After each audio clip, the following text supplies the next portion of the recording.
I said it. It's the best ship. Fight me. Honestly, anyone that doesn't think that Brightheart and Cloudtail is at least good, I just want to look at you like, the fuck you mean, bro? They are quite literally one of the best, yes, I said best ships in Warrior Cats. First of all, Cloudtail, the very, spoiled, arrogant little jack of an apprentice, he doesn't think Brightheart's ugly, because she's not, by the way. Having scars doesn't make someone ugly. But that is a stereotype. So for Cloud, arrogant little shit, to be like, nah, she pretty. She beautiful. I love her. Like, that is very much major development on Cloudtail's end, and / or just showing he's annoying and not a piece of crap. Like, people are allowed to be annoying without being terrible people, and Cloudtail is the prime example of that. So, since this is a video about them, we obviously have to talk about each character individually and take up all the runtime talking about them, not the ship, like all videos do. I'm kidding. Or am I? But okay, first of all, we're going to talk about Cloudtail, because I don't like him as much, therefore you must hear about him first. Anyways, so Cloudtail is an arrogant little guy, okay? We all know this. He came into the clan as a kid because his uncle was just given a child by his sister, and yeah, if you haven't read the books in a while, you might not remember exactly how this goes down, but it basically boils down to Princess being like, hey, Fireheart, I had my babies, do you want one? And, yeah, that is exactly what happened, and I will not take any criticism on my analysis. As a child, he starts, beating up Broken Tail while he's being held prisoner, and Fireheart's be like, no, don't do that, that's bad. And Cloudpaw's like, why not? He's a prisoner, he can't fight us, we should fight him. And Fireheart's like, no, Cloudtail. Yeah, Cloud Kid, who taught you these messed up morals?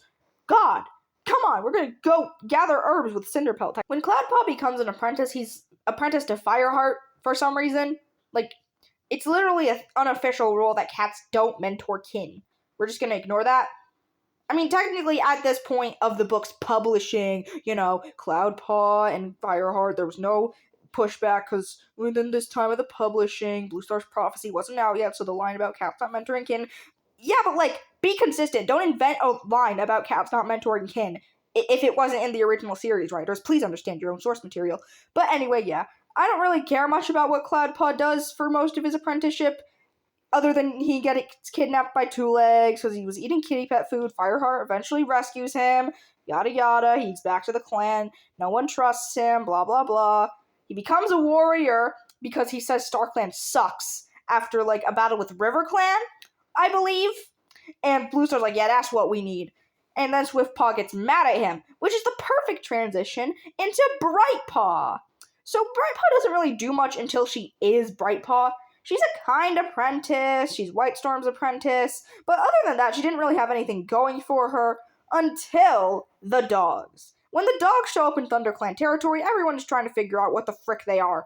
And obviously, Swiftpaw and Brightpaw are jealous that Cloudpaw, who is a younger apprentice than them, gets made a warrior first. Actually, it's only Swiftpaw that is jealous. A lot of people have also tried saying that Brightpaw probably didn't have any romantic feelings for Swiftpaw. They're just friends. No, absolutely not. I disagree with that take, because guess what? Cousins and warriors get together all the time, and you don't get to ignore that just because you don't like it, buddy. This is cats, okay? There's gonna be incest. We can dislike it all we want because that's fucking gross, but they're cats. Also, as of this point in the story, they were not related. What does that mean, you ask? It means that the prequels where their parents became relatives were not out yet. So, yeah, the fact that you think that they had the prequels all planned out, everyone's family tree, is kind of funny, actually.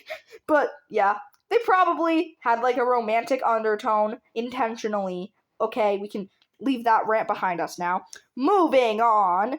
So, yeah, they went and they attacked the dogs. However, they didn't know they were dogs, so they really didn't know that they were in for huge freaking Rottweilers. And yeah, they kind of got torn apart a little bit. Just a little bit. But yeah, Swiftpaw dies, Brightheart's face gets torn off, and she basically also almost dies. However, she survives because Yas. I don't know what the fuck that was supposed to be. Anyways, moving on. So, Cloudtail is with her, like, the entire time, you know, like, comforting her through losing half of her face. Okay, little small gripe. I've seen some people complaining that everyone draws Brightheart's injury as just, oh, her little eye is missing and a little bit of her ears torn off, when that's definitely not what happened. And I agree with them to an extent, but also drawing like half a cat's face torn off for maps and stuff is just something a lot of people probably don't want to do. Some people don't want to look up references for that shit. That's actually the only time I've never used a reference, was drawing Brightheart's scar, because I did not want to. Hopefully it doesn't look too out of place. I know a lot of people think I don't use references in general, but I do. I just can't put them onto my program, or my program will die, so I just look at them on another device. But anyways, art rant aside, so Cloudtail is like, yeah, Brightheart, you're still beautiful to me. Aw, super wholesome vibes, yes. And they get together, yay. I'm just kidding, that's not all there is to their relationship. Ha, you really thought. After this, Brightheart gets sent off to the Elder's Den because obviously warriors with disability can't be warriors. Cloudtail is like, what the frick? She can totally be a warrior. So he starts teaching her how to fight. Well, again, because she already knew that. Yeah. Oh, also, did I mention, Blue Star named her Lost Face to spite StarClan? I love Blue Star. And honestly, I do not blame her for, having a mental illness, because, that's not really her fault. Anyone who thinks that is strange. But she names her Lost Face, and Cloudtail is just like, why though? Why are you so rude? What is the reason? But eventually, Fireheart/Star changes her name to Brightheart.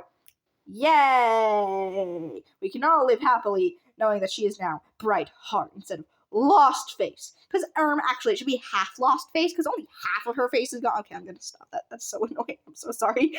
And eventually, Brightheart proves herself to be able to be a warrior. She becomes a warrior. She goes fights Blood Clan. Yippee yay. They end up having a kit named White Kit, which is, honestly, okay, I know it's because she's White Kit, but I'd like to imagine she was named after White Storm, and I don't think anyone else has ever made that connection before, because it's not there, most likely. After this, Brightheart kind of fades into the background. Well, her and Cloudtail, However, Brightheart is promised an apprentice after her first apprentice, J-Paw, who ended up becoming a medicine cat. Why she couldn't have Hollypaw, we will never understand, or know.